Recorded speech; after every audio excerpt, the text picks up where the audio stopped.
If you're a vein specialist or a healthcare professional interested in the treatment of leg veins, you might think that you can trust published research in a prestigious journal from a bunch of professors, wouldn't you? Well, turns out you can't. In this video, I'm going to review a piece of research that is trotted out at vein meetings, at least in the UK, and which no one here in the UK is challenging. Well, today I'm going to do just that.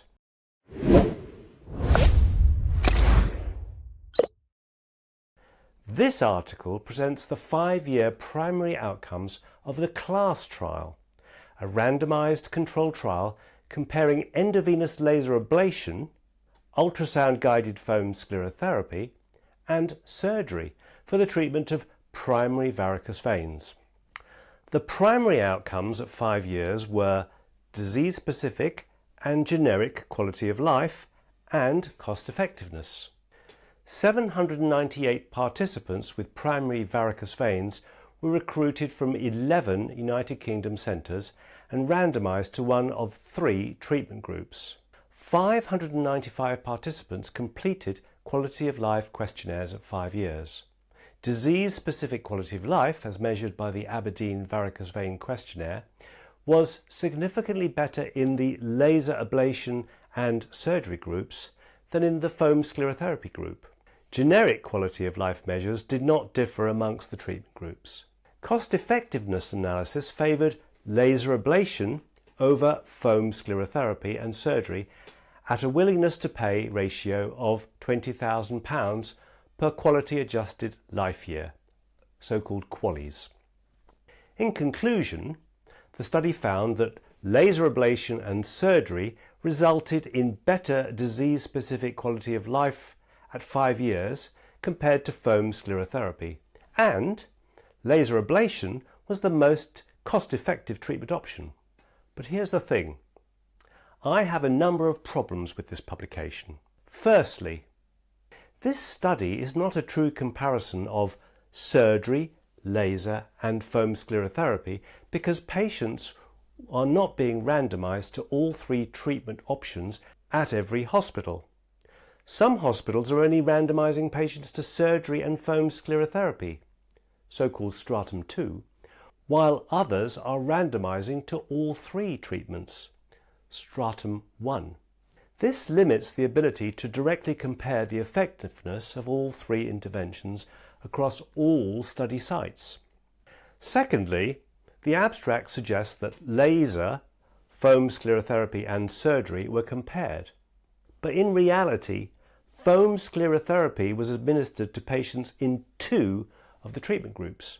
That is, foam sclerotherapy of trunk and non-trunk varicosities, with further treatment at 6 weeks to residual non-truncal varicosities if required in one group, endovenous laser ablation of truncal varicosities with foam sclerotherapy of residual non-trunk varicosities at 6 weeks if required in another group.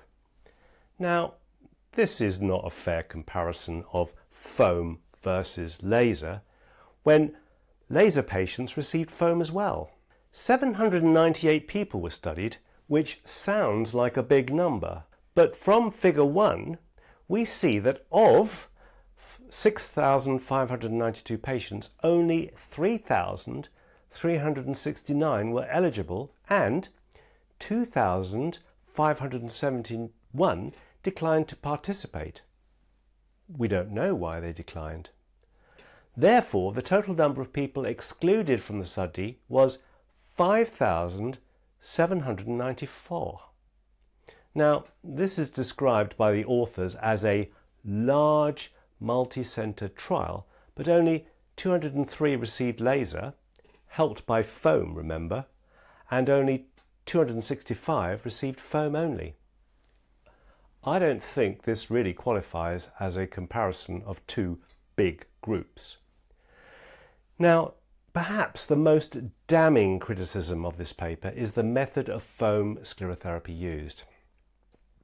It appears that only 1 injection site was used for the trunk and that foam was massaged up the full length of the vein. Current practice by foam sclerotherapy experts now uses multiple injection sites. We know that sclerosant foam is very quickly inactivated on contact with blood. So, by current standards, the method of foam sclerotherapy used in the CLASS trial would be judged to be inadequate. It's time to stop quoting the CLASS trial, please. It's simply not relevant to how foam sclerotherapy is practiced today. My main criticisms of the CLASS trial are: the initial trial design is flawed, as foam was used in 2 of the 3 treatment groups, limiting the ability to directly compare the effectiveness of all 3 interventions. 2. The method of foam sclerotherapy used in the trial does not reflect current practice, and this potentially impacts the validity of the results.